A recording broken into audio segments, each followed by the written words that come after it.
Occupational English Test. Listening Test. This test has 3 parts. In each part you'll hear a number of different extracts. At the start of each extract, you'll hear this sound. You'll have time to read the questions before you hear each extract, and you'll hear each extract once only. Complete your answers as you listen. At the end of the test you'll have 2 minutes to check your answers. Part A. In this part of the test, you'll hear 2 different extracts. In each extract, a health professional is talking to a patient. For questions 1 to 24, complete the notes with information you hear. Now look at the notes for Extract 1. Extract 1. Questions 1 to 12. You hear a physiotherapist talking to a patient called Martin Gregory. For questions 1 to 12, complete the notes with a word or short phrase. You now have 30 seconds to look at the notes.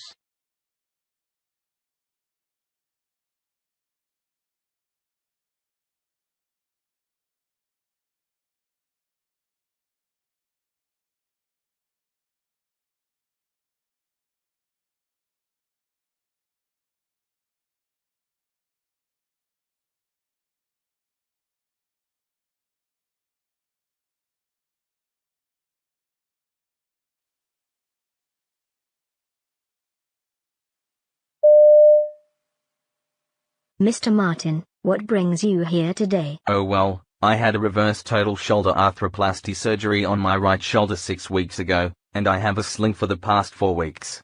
I've just been doing what the home health people tell me. I just can't lift anything. I have no shoulder hypoextension, and I just need to rehabilitate from that surgery. So, you said that you can't lift things right now. How about what things does your shoulder keep you from doing that you'd like to do? Well, pretty much anything is difficult. I can't hold anything that's heavier than a coffee cup, and I can't support my own body weight. I can't drive, and I can't really do many outdoor things like go fishing with my grandson and stuff. I also like to play catch with him. But I'm right-handed, and my shoulder hasn't allowed me to do that since I had my surgery. To be honest, I was having a tough time doing that beforehand. Are there any other issues you face due to your shoulder, such as opening doors, or while navigating through your house? Well, as long as I can do with my left shoulder, that's fine. But while doing anything, I just have kept my shoulder right here in the sling for most of the time. So I can't really do anything with that, like putting on a shirt, and things are hard when you have to brush your teeth left-handed. It's kind of weird, as you don't do it often. Yeah, I understand, Mr. Martin. That's hard. Well, I know you've had the surgery. Have you had anything else in your past, like a medical history? 15 years ago I had a rotator cuff repair. I have played a lot of tennis in high school, and in college, and I think doing all of that really put a lot of stress on my shoulder. So I had surgery on that, and then the past year, I have had increased pain, weakness and loss of range of motion in the shoulder here. Now, I want to know more about your past. Do you drink? I have a beer every once in a while. Okay. How many times a week do you drink? I just have a couple on Saturdays. Okay. Do you smoke cigarettes? I don't. I used to, but not anymore. Okay, I'd also like to go through some other details, just to make sure everything else is fine. Have you had any history, or currently any problems with your heart? I do have hypertension, but I take medication and that seems to take care of it. What medications are you taking right now? I'm taking 2 medications with some goofy names, NSAIDs and Tenormin. Okay, those are anti-inflammatory drugs. How often you take them? Well, I'm supposed to take NSAIDs, 1 a day for pain, and Tenormin, I think twice a day. Do you live with your family? Yes, with my wife Gretchen. What is your occupation? I was a school teacher for 28 years. So now, I mostly do stuff for leisure. Okay, how much did you exercise before the surgery? You know, I tried to get out, and we have a little dachshund, so I would get out and walk him every morning. I take him down to the high school, that's down from the house, and we do about a half mile on the track every day. It helps to kind of keep me limber. Yeah, that's pretty good exercise.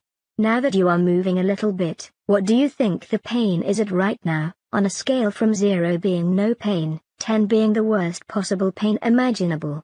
It kind of fluctuates. But, I would say most of the time, it's right around 4. Okay, and does it ever get worse? In the mornings, it's a little stiff, and that's probably the most painful. Sometimes, if I roll over in my sleep, and that doesn't feel very good.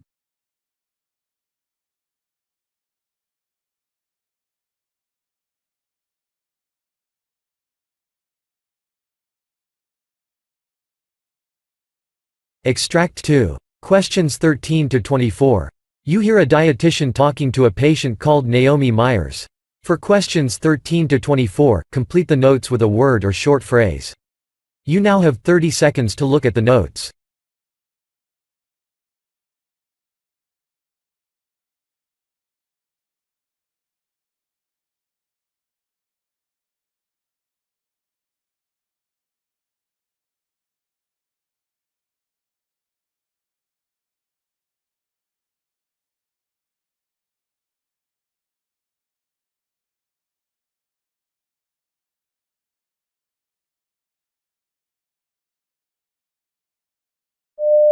Hello Naomi.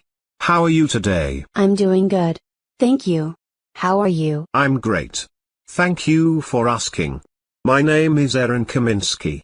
I'm the registered dietitian here, and I understand that you were brought to me after a doctor's appointment that you've had. Is that correct?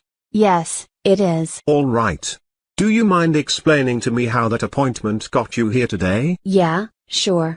I went to the doctor's last week and we had done some tests and found out that I have very high cholesterol, and so I have an appointment with you today, because I would like to weigh out some of my options as opposed to immediately going on medication. Okay, great. So we'll just get started by asking a few questions. What do you generally do to start off your typical weekday? Well, depending on what day of the week it is, I wake up between 6:30 and 7:30 in the morning. First thing I do is take a shower, brush my teeth, make a pot of coffee, get dressed, and usually after that I start my workday. All right, and what do you do for a living? I have 3 jobs. On Mondays and Tuesdays, I do toxicology at County Medical Examiner's Office for postmortem there. The rest of the week, I work as a lab technician at Belmont's Hospital. After an 8-hour shift each day, I go straight to Ruby in downtown, where I work as a bartender and a server. Wow. So you definitely are keeping busy throughout the week. Do you think during all these busy work hours you had time for meals? I do. I don't eat breakfast. It usually doesn't make me feel too well. I have my coffee as my breakfast. There's a lot of fast food places that I go to in between going to jobs or on my lunch break, like Taco Bell, Burger King. There is also a Subway next to one of my jobs. Usually when I get home from work, especially if I'm at Ruby, I'm always really hungry. So I'll grab some ice cream from Friendly's. Okay, and on a scale of 1 to 10, 10 being the most stressful, do you find yourself stressed working all these hours? I would say, on a scale of 1 to 10, definitely close to a 10, around a 9. Okay. So, you're stressed out, and do you think that has effect on your eating habits? Having ice cream after a long day definitely makes me feel better at the end of the day. But I don't think the stress has too much influence on my diet. Okay, all right. So, do you live with anyone at home? I am currently living with my boyfriend. All right. Is there any type of exercise going on throughout all these busy days of yours? I used to run on the treadmill before I accumulated all my jobs, but now I don't really find the time. All right.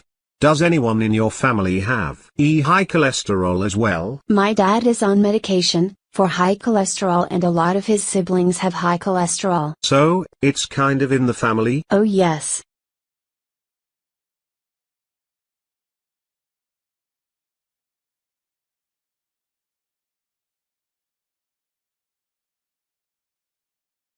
That is the end of Part A. Now look at Part B. Part B. In this part of the test, you'll hear 6 different extracts. In each extract, you'll hear people talking in a different healthcare setting. For questions 25 to 30, choose the answer A, B or C which fits best according to what you hear. You'll have time to read each question before you listen. Complete your answers as you listen. Now look at question 25. You hear a physician explaining about the treatments for major depressive disorder. Now read the question.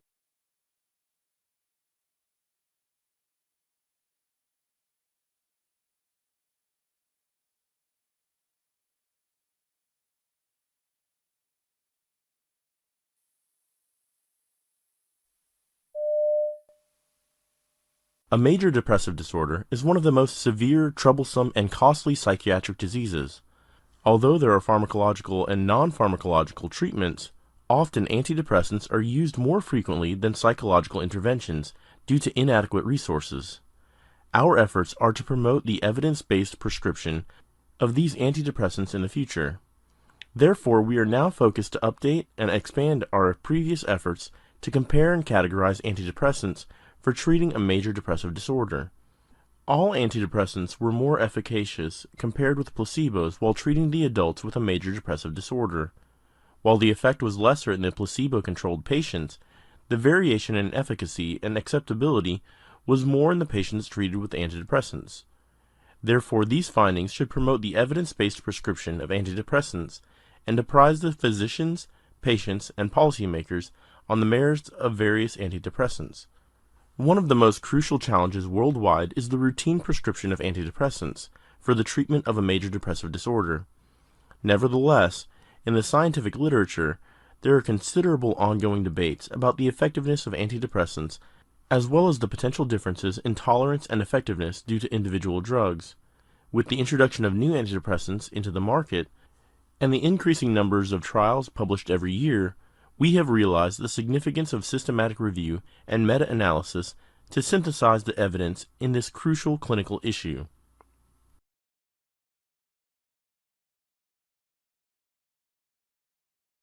Question 26. You hear a nurse briefing a colleague at the end of her shift.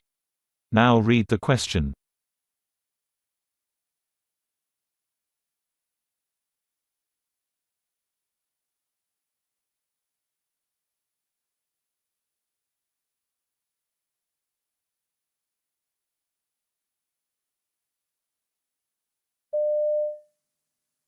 Okay, so the next thing is about Susie Williams in bed 3. Right. She's been admitted for chest pain to rule out MI. So far she had an EKG, which was okay, and the first set of cardiac enzymes and troponins are negative. When she came in, her blood pressure was elevated a little, like 182/95, but she was given losartan, and at 6 o'clock it was 142/82. She was also dehydrated, so we started her on IV fluids. D5, half normal saline, running at 125 millilitres. That can go until midnight, and then it can be disconnected. She's scheduled for a stress test tomorrow, and some more enzyme tests. Okay? Okay.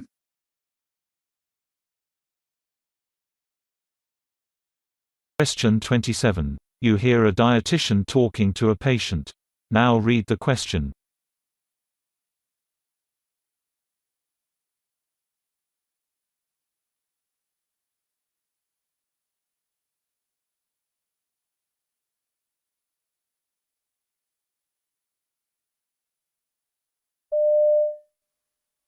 So what seems to be the problem? I feel such a failure. I'm sure people think that if I just tried harder, I could lose weight. Maybe I need more willpower. Well, firstly, well done for seeking medical help. Actually, being overweight or obese is a medical problem, because being overweight changes how your body works. Oh, thanks, but I do feel that it's my fault for being this way. Well, I hear what you say, but please understand that these days we consider that obesity is a disease, like high blood pressure or asthma.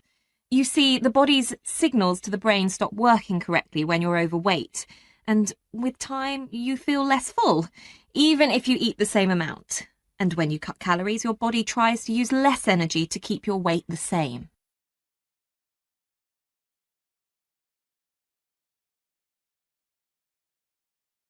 Question 28. You hear a monologue by a physician explaining about lupus disease.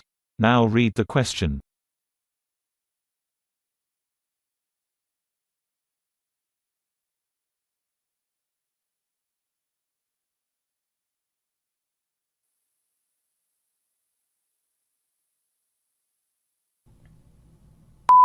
Lupus is a chronic autoimmune disease in which the immune system becomes hyperactive and attacks healthy tissue, resulting in such as inflammation, swelling, and damage to skin, joints, blood, kidneys, the heart, and lungs.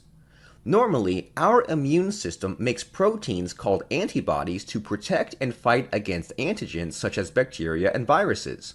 However, lupus makes the immune system unable to differentiate between the healthy tissue and antigens, which leads the immune system to direct antibodies against the healthy tissue instead of antigen.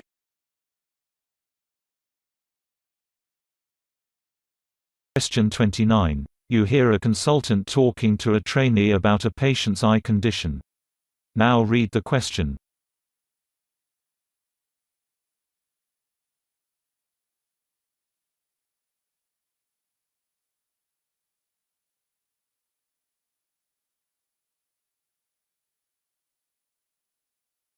Have we got Mrs. Kent's notes?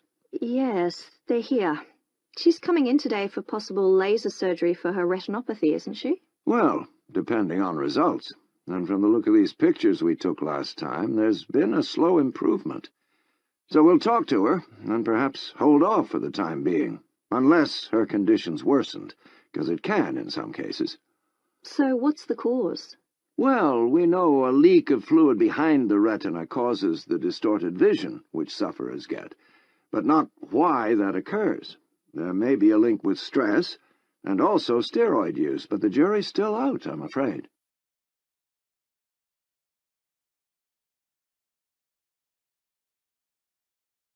Question 30. You hear part of a hospital management meeting where a concern is being discussed. Now read the question.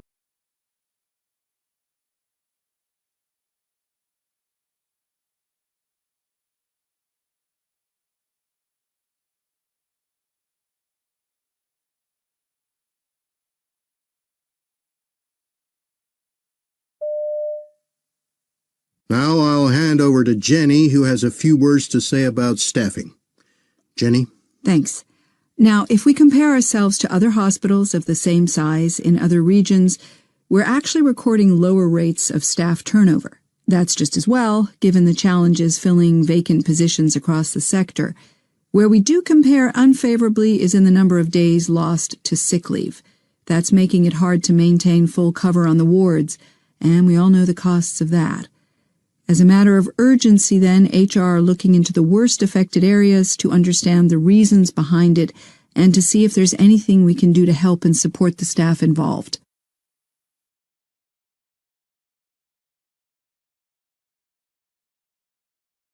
That is the end of Part B. Now look at Part C. Part C.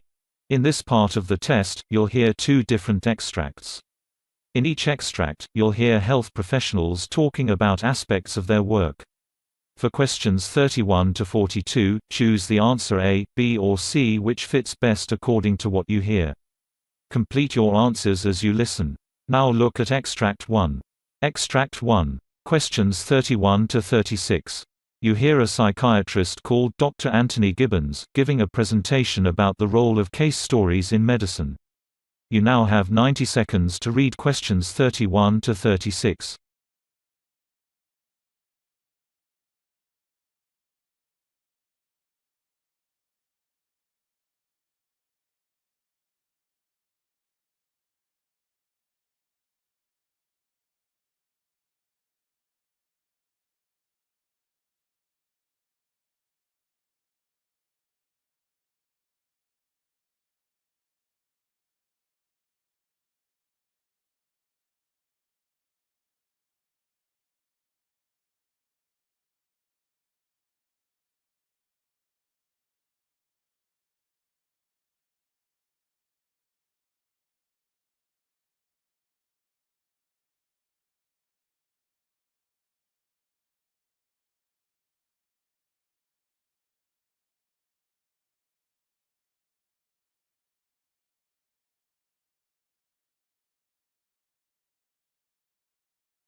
Hello, my name's Anthony Gibbons.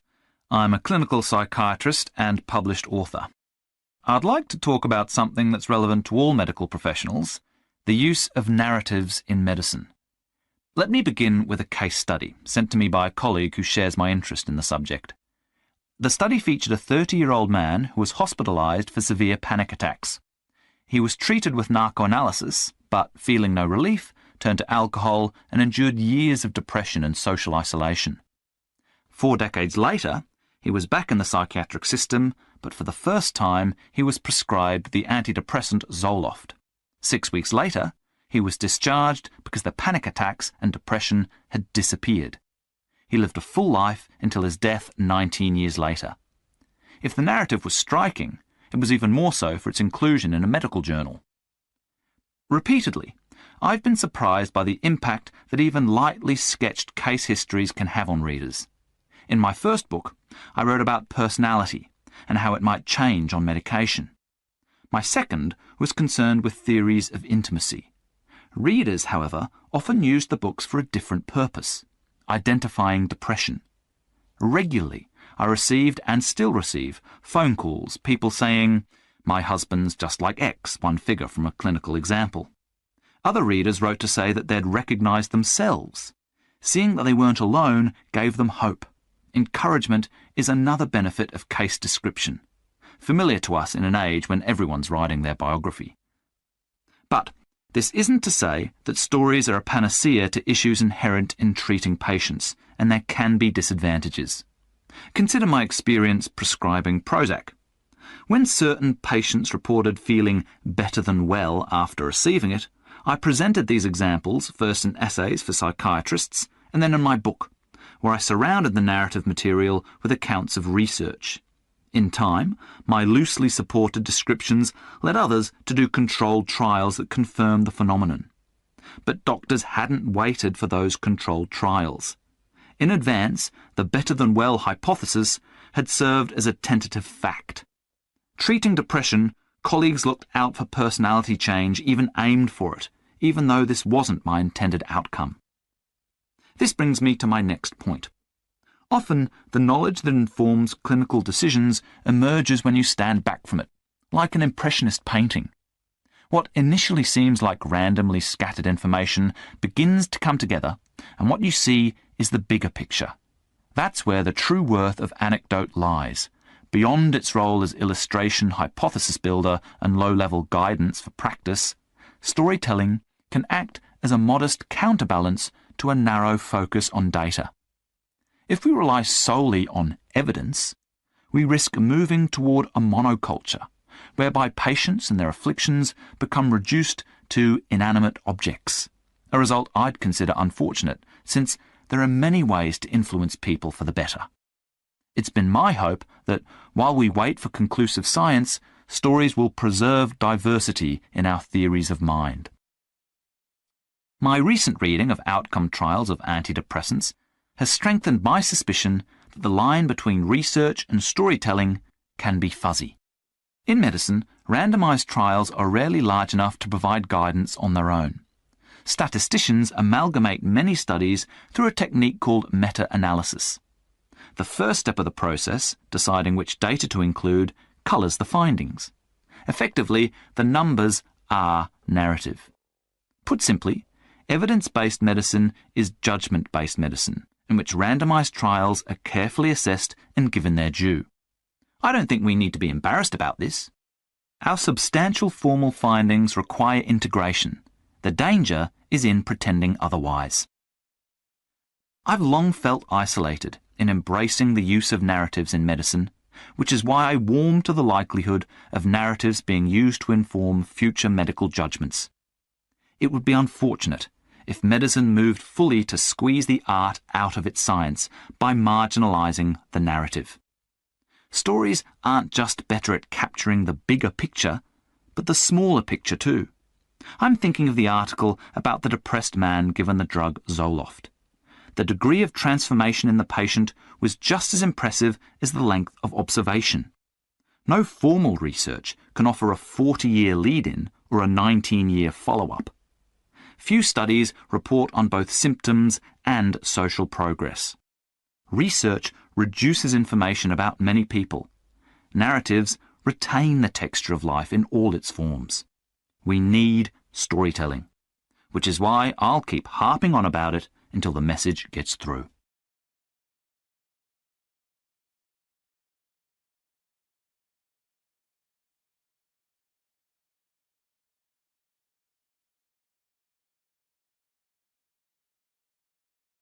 Now look at Extract 2. Extract 2. Questions 37 to 42. You hear the monologue of Dr. Thaddeus Roxby, giving a lecture on the types of eczema. You now have 90 seconds to read questions 37 to 42.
Eczema is not a single health condition.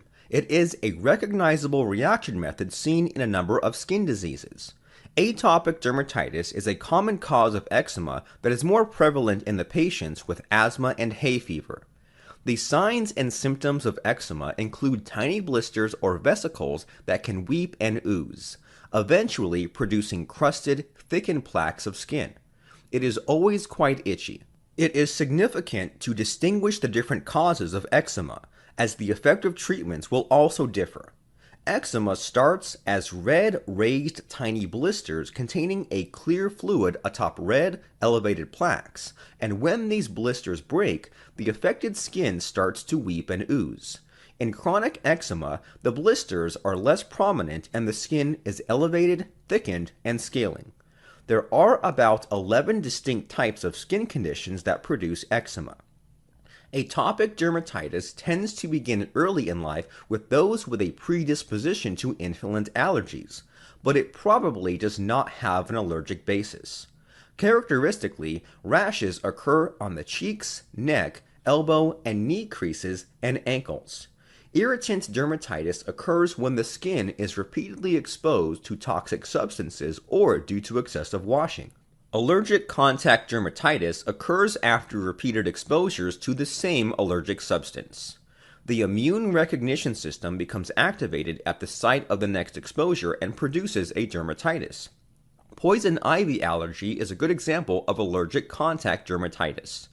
Stasis dermatitis commonly occurs on the swollen lower legs of patients who have poor blood circulation in the veins of the legs. Fungal infections can produce a pattern similar to many other types of eczema. However, the fungus can be visualized with a scraping under the microscope or grown in culture. Scabies is caused by an infestation by the human itch mite and produces a rash very similar to other forms of eczema. Pompholyx or dyshydriotic eczema is very common and affects the hands and occasionally the feet by creating an itchy rash composed of tiny blisters on the sides of the fingers or toes and palms or soles.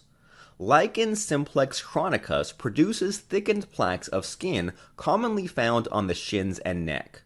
Numbular eczema is a non-specific term for coin-shaped plaques of scaling skin, most often on the lower legs of aged persons. In the xerotic eczema, the skin will crack and ooze due to excessive dryness.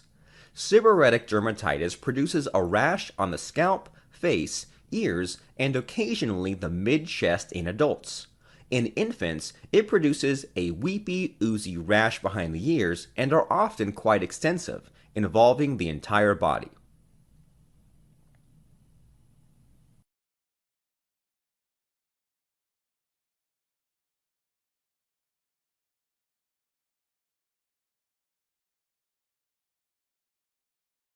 That is the end of Part C. You now have 2 minutes to check your answers.